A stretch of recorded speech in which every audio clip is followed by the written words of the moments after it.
Hi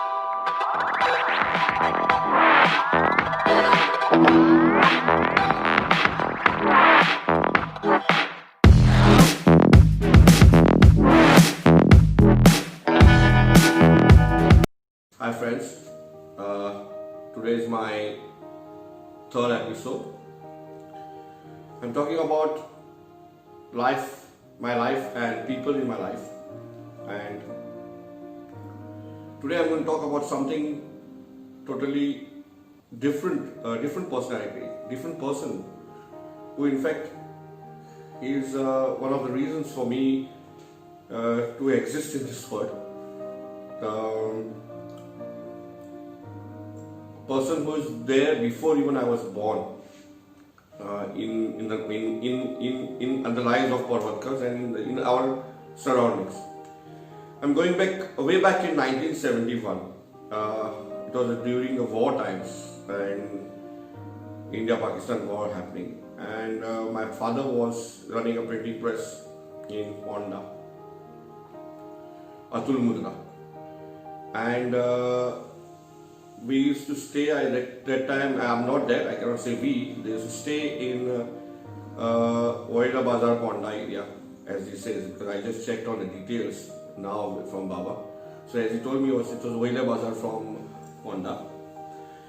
And Topan Shetty Garant, that's how he addressed it.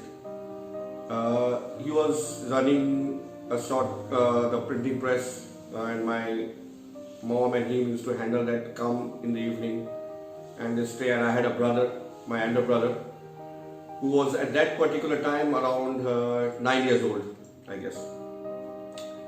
Going back to the subject, 1971 war zone. There's a blackout in the houses. All the houses asked to keep blackout because of that particular time during the war time. And my parents had the dinner and they were just going to sleep at the sleeping time. And they start hearing some cries. It's a blackout and the neighborhood is there at that particular time. But we start hearing some cries of particular things. So mommy, I think they are discussing within themselves. They wait for some time. They don't, but there was a cry of a baby all the time here. They are listening after every pause of every period. They are getting to hear that cry of a baby. So what happens is that time to get out of the house even during the blackout is was a big deal, you know. But my father gets out of the house, goes behind the house to see, in search of following the voice, and my mom from inside the house and my father going outside the house, and they go and find a baby, newborn baby. When asked exact details, she was around 7 days old baby, wrapped up in a cloth and kept just below the window of our house. And that evening, I guess there was some festival or something going on. They had brought some jalebis at home, so they had thrown some jalebi papers. And now the baby is full of ants. That's why she's crying. And now that once they have seen the baby, eyes from inside putting the lights on, and my Baba from outside, now what to do, because it's a war time. The situation is taking the baby possession, whatever, it's a little difficult. So what happens is my father calls up some neighbors at that particular time, and they address this, and my father goes to the police station. This is around 11:30 or 12 o'clock, that particular time. They don't remember the time exactly. Goes to the police station of Ponda police station. Meanwhile, my mom gets the baby inside the house and she does whatever she's supposed to do, and she is on the baby is still getting better and feeling warmer, or what, I don't know, she's getting better. Whilst this has happened, the police have come, and now they have taken the baby and put her in the Ponda civil hospital, taken from the house. Next morning, my father is first thing in the morning there, and my mom, all of them with the neighbors, couple of neighbors. The baby has lost a lot of blood, and she is been loaded with, they need blood, and that blood is, I think it was, if it is my mom's blood, it should be B positive. So my mom gives her blood, and everybody is overjoyed because my mom's blood is matching. At that time, B positive, I think, was difficult. So my mom has given her the blood, and my mom has, who was in fact after my brother's birth, has been told that she's not going to have a child anymore.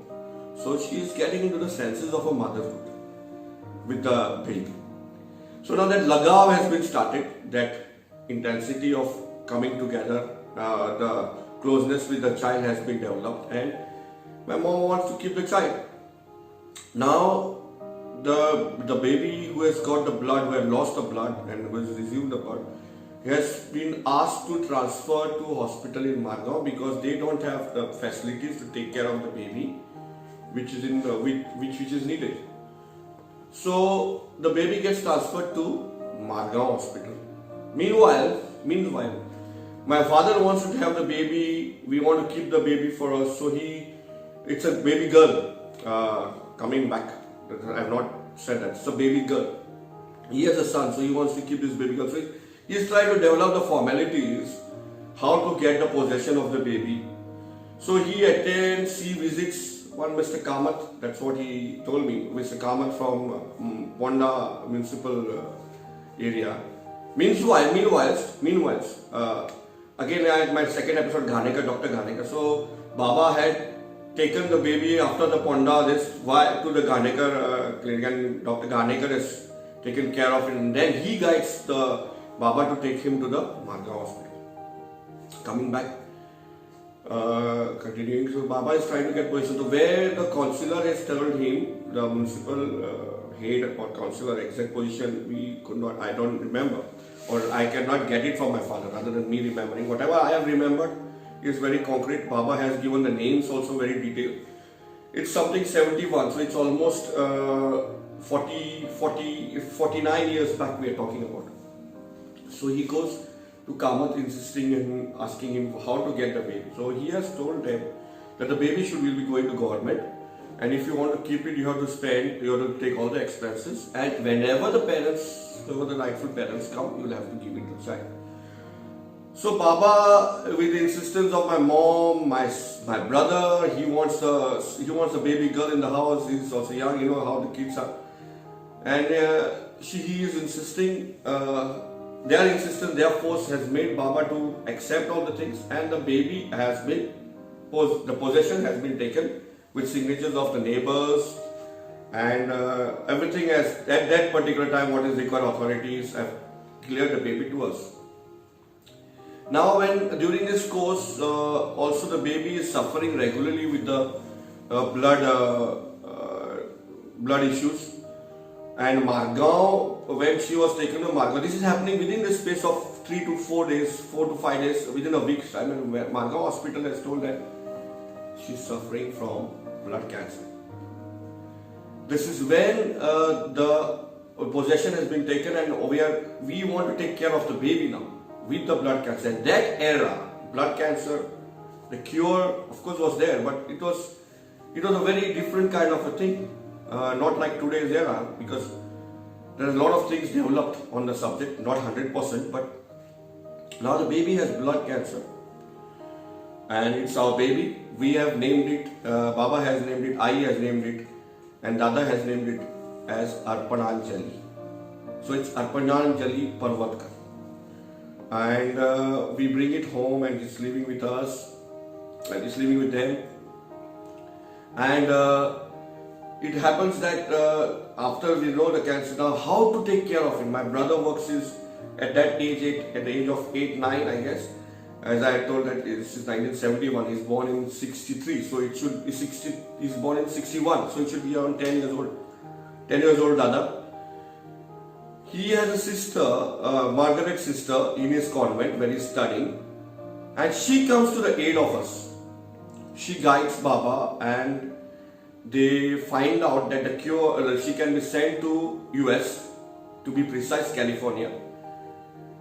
And the California, the society there is ready to accept her and take care of her and her ilaj, as you say, her recovery on the medicine point of view.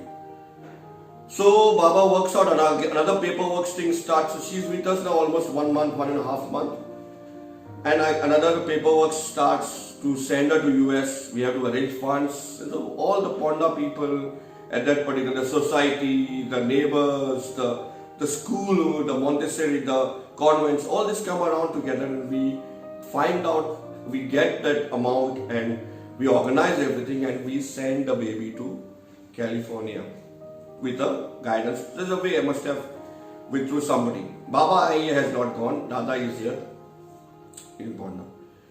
Now they start a treatment in California, and every 6 months Baba keeps on getting tapes, courier. I don't know how it was transmitted, but postal or registered post. He gets tapes. How the doctor's telling what's happening to her. She's talking, and as she grows big, this is the best part. Now, meanwhile, I has conceived, and I am born in 1972.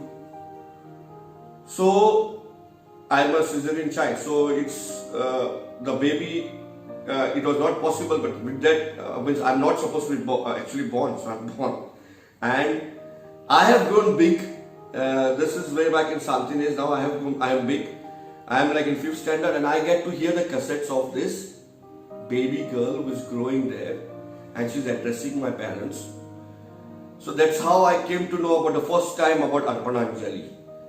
The way she used to talk to my parents as if she has been living with them, thanking them and telling them what she's doing every day. It was a touchy point at that. And at 5 years old, I'm very curious. I have a brother, and who is this? So this is the thing which I wanted to pass on as a person, because I have never met the person, but yes, she has come in our lives, and maybe she could be the cause of my the conceivedness of my mom. She could be the cause, because those feelings have been roast. Talking about Arpananjali, we lost her when she was 13 years old. That's like around when it was 1984, 84 or 83, I guess. And she lived for 13 years.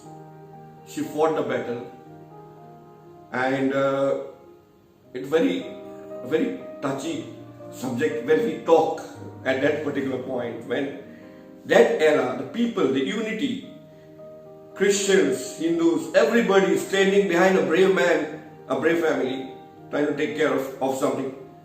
This era, we need to go back a little bit and understand how clean and transparent personalities were, people coming out of the way to help.